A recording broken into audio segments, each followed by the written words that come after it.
啱啱就喺度同大家講緊香港殖民地時期嘅文化政策，但係講文化冇理由淨係講由上而下嘅政府政策㗎嘛，所以嚟緊剩低嘅時間，我就同大家講下香港人嘅文化粵語流行曲。近幾年我哋聽到一啲香港嘅歌手就係希望帶住廣東歌衝出香港、衝出亞洲，但係廣東歌由衝出香港去到世界各地嘅華人社區，係咪近年嘅事呢？甚至乎呢一啲衝出香港嘅流行曲，係咪淨係80、90年代廣東歌黃金時期嘅事呢？粵語流行曲嘅興起係咪淨係由70年代中開始嘅現象呢？今日我就同大家了解一下粵語流行曲喺20世紀60年代喺香港同東南亞嘅傳播。咁香港同東南亞嘅流行文化交流，當然唔係淨係講緊60年代或者因為廣東歌而開始㗎啦。早喺50年代，香港、新加坡、馬來亞、台灣嘅歌星同樂手已經有緊密嘅交流，而呢一啲流行文化網絡嘅開始就係因為喺新加坡嘅歌台而興起嘅。當時喺香港，歌手主要有酒樓同舞廳表演啦，但係喺新加坡嘅歌台對呢啲歌手嚟講都算係獨一無二，因為佢係算係一個純粹欣賞音樂嘅場地。而當時50年代，星馬歌台嘅老闆就開始邀請香港同台灣嘅歌手演出，開始咗香港、新加坡、馬來亞、台灣歌手嘅登台網絡。當時主要演出嘅係國語時代曲，香港、星馬三地音樂人合作咧就係非常常見嘅。又俾一個例子大家，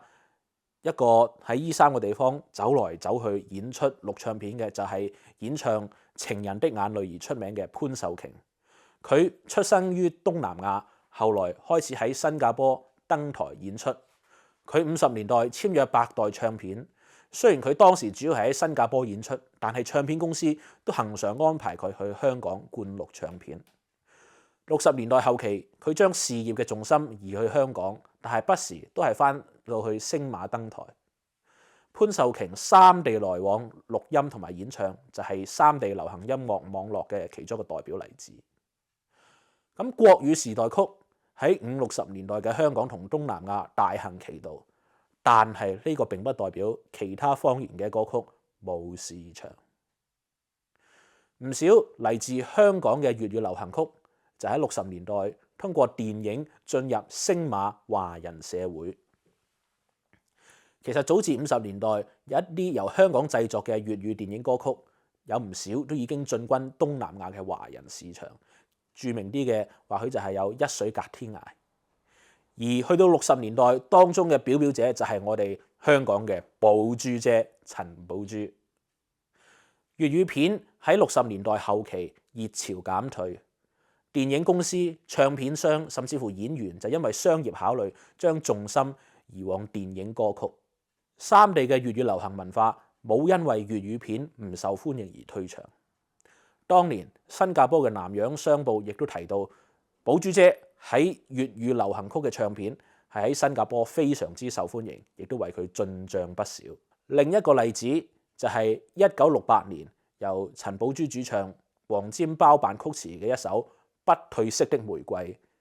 呢首歌就隨住電影《青春玫瑰》喺東南亞各地播放。除咗寶珠姐，仲有其他香港製造嘅粵語流行曲，同樣受東南亞嘅華人歡迎。另外一個例子就係譚炳文主唱，我諗大家都話佢好熟悉嘅《舊歡如夢》。而當年60年代譚炳文去到東南亞登台嘅時候，呢首歌都係唔唱唔落得台嘅。香港製造嘅粵語流行曲受星馬華人歡迎，調翻轉頭，星馬製造嘅粵語流行曲喺香港都有唔少影響力。幾位星馬出道嘅歌手演出粵語流行曲，其後都紅翻到嚟香港。又俾幾個例子俾大家。第一位就係來自馬來亞，先喺新加坡登台嘅櫻花，佢後來70年代中嚟到香港演出粵語流行曲走紅。另外一位有類似背景，大家應該更加熟悉嘅就係咪咪姐朱咪咪，其後亦都喺香港走紅。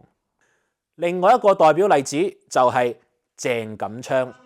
喺香港同東南亞以粵語流行曲走紅嘅歌手。佢先喺星馬走紅，之後喺1969年嚟到香港登台，獲得傳媒嘅讚賞，並且形容香港市民人人都開始識唱幾句粵語歌曲，甚至乎台灣歌手嚟香港登台都要演唱粵語歌曲。呢一啲嘅跡象全部都歸功於位馬來亞歌手鄭錦昌。70年代有幾首歌一直被視為香港粵語流行曲熱潮嘅緣起，例如1974年顧嘉輝作曲、葉紹德填詞、仙杜拉主唱嘅《啼笑姻緣》，以及許冠傑作曲填詞主唱嘅《鬼馬雙星》。但係如果我哋睇翻呢啲當年嘅報導，粵語流行曲喺香港嘅興起，其實係比以上兩首1974年嘅作品更加早出現。而呢個粵語流行曲嘅興起，並唔係單止係香港本地嘅發展，而係星馬歌壇為香港帶嚟嘅影響。除咗鄭錦昌，以上60年代香港製造加埋星馬製造嘅粵語流行曲，我哋睇到呢幾個例子，或許有幾個發現。首先，香港流行音樂工業自50、60年代開始，已經唔單止係以本地嘅聽眾為目標，歌手同唱片公司喺70年代之前已經有住跨越國界嘅目標，向各地華人社會邁進。其次，香港粵語流行曲喺70年代嘅蓬勃發展，唔單止係本地創作嘅結果，而係三地跨國音樂網絡，特別係星馬音樂人創作嘅貢獻。最後，三地流行音樂網絡同時亦都建構咗以粵語流行文化為主嘅跨國文化認同，令到三個地方嘅華人文化交流喺官方文化同語言政策之外更加緊密。